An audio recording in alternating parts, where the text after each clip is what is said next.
Hi guys, this is Little Fit Nursery, and I am here with um, Angie. She's still wearing her Snow White Halloween costume.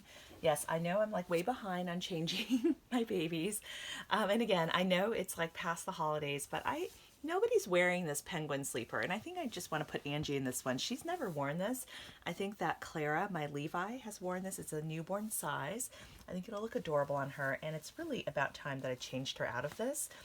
And I wanted to respond to a comment that I got on my channel recently. It's from a 15-year-old girl, and basically, and I think this is like so common for, especially for those who, and so since this video is more intended for, it's not intended for an under 13 audience, but I wanted to talk a little bit about, kind of in general, what do you do if your family members disapprove of your hobby?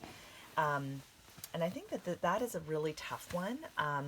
I'll talk about it in two contexts. I think one is if you are maybe still a teenager, still living at home, and if you're being supported by your parents, or maybe in a second case, if you are an adult, which most of us are, how do you handle that situation where others may not approve of your hobbies? So, and I know we have talked about this before, but I just thought I would chat about it since it's been a little while. Um, by the way, this romper is from Gymboree, and I'm actually still very sad that they went out of business. However, I did hear that they're coming back in the spring. I think maybe somebody bought them, so that would be great. Because I actually think their clothing is very high quality, especially compared to like, Target and that sort of thing. Like you can just tell by the way it's made. I think it's like nicer quality, and they have really cute children and baby clothes. So I hope they are able to make it. Oh my gosh, this is so cute on Angie. This is so adorable. So anyway, I guess I would say if you are a teenager living at home and your parents are saying, "Hey, you're too old to play with dolls" and things like that. I think there are a lot of us collectors who have liked dolls from a very young age. And when I was I got into American Girl dolls when I was almost 12. So I was already kind of on the older end of the spectrum, and that was when I first like kind of discovered them. And I like just always loved dolls like as a child, and just never lost that love even as an adult. I mean, I've gone through different phases where I was like maybe less into dolls and maybe some other things, but dolls have always been a part of my life. And I would say like as a teenager, Reborn's, oh my gosh, she's so cute. Oh, I love her in this.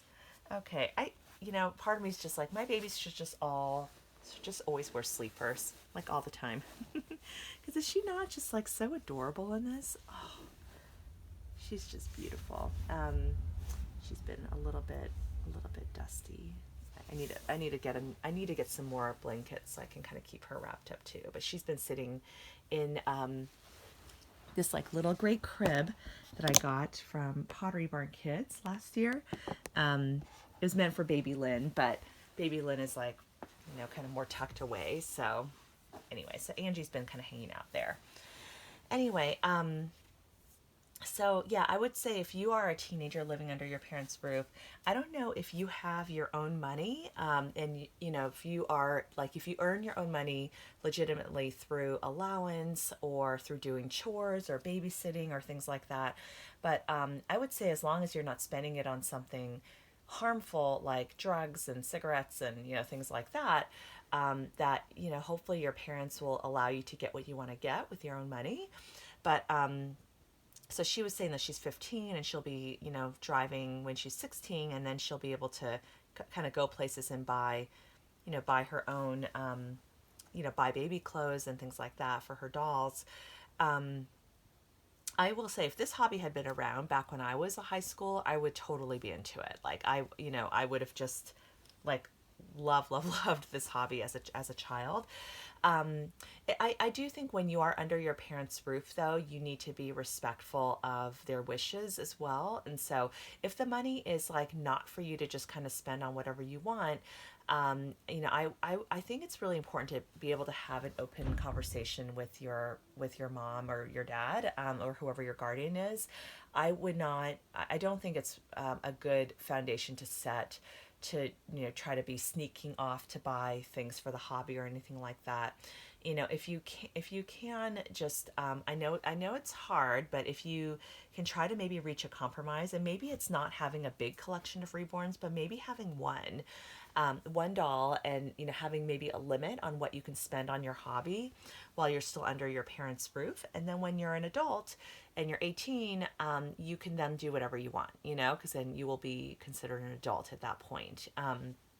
So that would be my advice. I mean, I will say, in terms of trying to maybe win your parents over, you might want to point out that being a doll collector is it's a very innocuous, safe hobby. It's much better than a lot of other things that you could be doing as a teenager and getting yourself into trouble.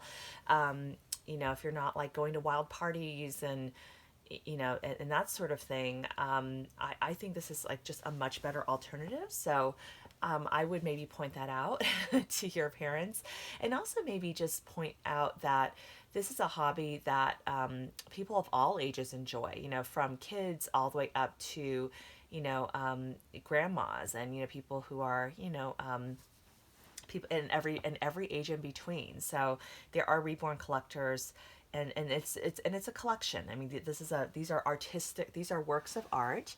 I do think some people enjoy, role playing with these babies and that kind of thing, but it is a form of art, and it's something that I think people genuinely enjoy at all ages. So that's something that I would say. Okay, so I'll shift over to, as an adult, if people don't approve of your hobby, I mean, I'm still very selective with who I choose to share my hobby with. And I'm also careful not to talk about my hobby with people who I know would not be interested in it. So I think in general with friendships, it's a give and take. And I think if you are that person who, like, you're obsessed with one thing and that's like all you can talk about, people are not going to want to, and if they're not interested in that topic, they're not going to be wanting to hang out with you to talk about that topic. So that's like a little bit of a common sense thing. But, talk about the hobby with people that, I think would appreciate it. And that's also why I'm here on YouTube, because I can talk about this hobby openly with you all. And I know you guys love it too. And that enhances my joy and love of the hobby, to be around other collectors and be around other people who also love and appreciate the hobby.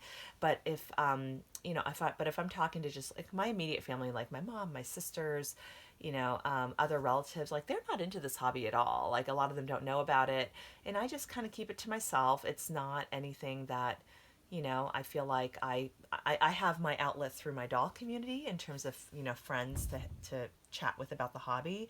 I don't need to do that with, other people in my life who are not into it. I don't think I think my mom feels like these dolls are extraordinarily expensive, which they are, but she also knows I work very hard. I have a good job and I work hard, for my money. So it's my discretionary income to spend as I please. So she doesn't give me a hard time about it. She also knows that I'm responsible. I save for retirement. We have savings for the future and things like that, and other investments. And so this is in the grand scheme of things, my spending is in line with probably where it should be, given that, we are taking care of other responsibilities first. But I will say, if your hobby is, getting in the way of, like, if you're going into debt for the hobby, if you're not able to buy your basics, like pay rent, medical bills, food, clothing, basic expenses, your electric bill, your cell phone bill, and because of this hobby, then that's where there's a problem. And I could see how family members might disapprove if they feel like your spending is getting out of control. But I think that's like a separate issue.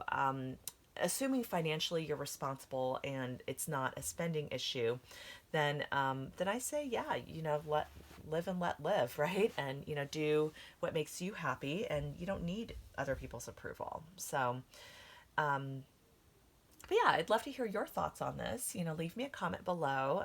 Let me know what you guys think. And to the 15-year-old who wrote me that question, I hope that this answer was helpful. Anyway, guys, Angie's going to say bye to you all, and hope you guys have a great day, and we will see you guys on the next video. Bye.